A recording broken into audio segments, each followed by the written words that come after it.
Makanya ketika menafsirkan ayat ini Syekhul Islam Ibnu Taimiyah berkata, fa kullu man kana mu'minan kana lillahi waliyan. Setiap orang mukmin yang beriman dan bertakwa, maka dialah wali Allah. Jadi konsepnya kita Ahlus Sunnah wal Jamaah. Bukan yang disebut dengan wali Allah itu orang bisa terbang, bisa menghilang, kebal. Ya, tahu-tahu dia sholat Jumat di Mekah bilangnya. Subhanallah. Apalagi nggak mempan dibacok. Akhipillah, antum cek aja. Setiap orang bisa terbang nggak mempan dibacok, itu pasti ribuan jin di tubuhnya, Pak. Ya. Ribuan jin di tubuhnya. Itu. Makanya setiap mereka mau melakukan kebaikan semakin berat. Bukan keistimewaan orang itu nggak mempan dibacok, akhi. Nabi aja luka. Ya. Umar yang udah dijamin masuk surga luka, Utsman luka, Ali luka, para sahabat semua banyak meninggal ya apa di medan jihad. Ini tahu-tahu itu enggak tahu juntrungnya kebal, subhanallah. Makanya sering ingetin pada teman-teman, antum hati-hati di dalam mengamalkan sebuah amalan, akhi. Kenapa ini ingetin pada para jamaah? Antum kalau dikasih sebuah amalan, baik itu berupa zikir atau amalan-amalan tertentu, pastikan dulu ada nggak riwayatnya dan contohnya dari Nabi.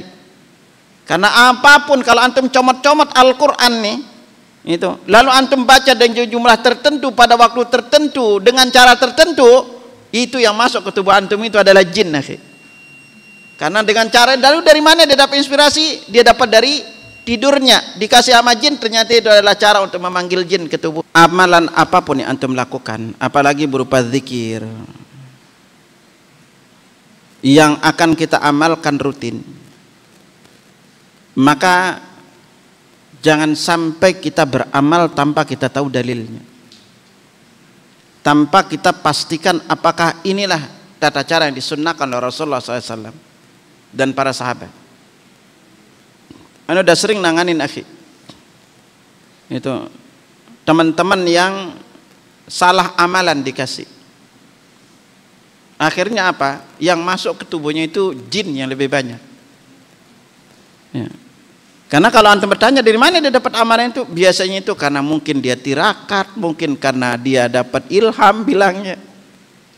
Kalau memang itu amalnya sesuai dengan sunnah Nabi, pasti akan ada dalilnya. Makanya kebanyakan mereka-mereka yang kena gangguan jin itu pasti malas ke masjid, akhi. Berat kalau ke masjid. Ya. Tidak mau salat berjamaah.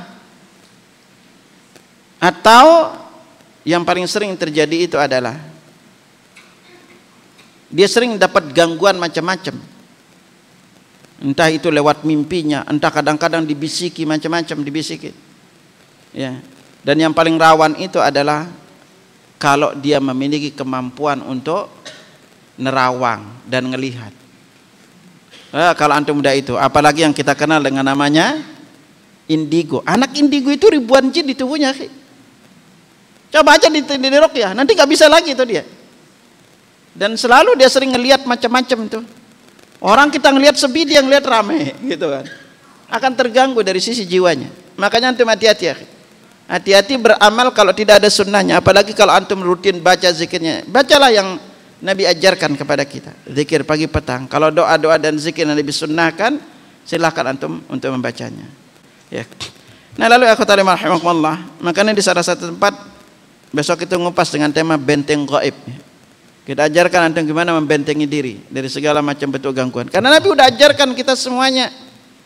Ya, gangguan-gangguan seperti itu antum jangan takut, akhi.